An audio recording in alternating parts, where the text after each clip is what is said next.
Sabay mo na lang kaya ako. I'm sure naman na nakauwi na si Jennifer. Please. Tara na.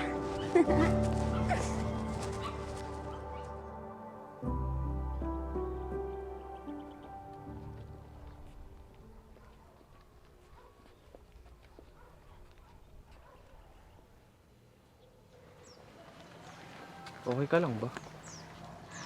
Hindi lang ako makapaniwala na ihahalid mo ko sa amin. Normal lang naman yun ah. Kasi magkaibigan tayo. Ano ba yan? Pasira naman yung salitang magkaibigan tayo. Bakit? Ano bang gusto mo? Wala. Sabi ko nga, magkaibigan lang tayo.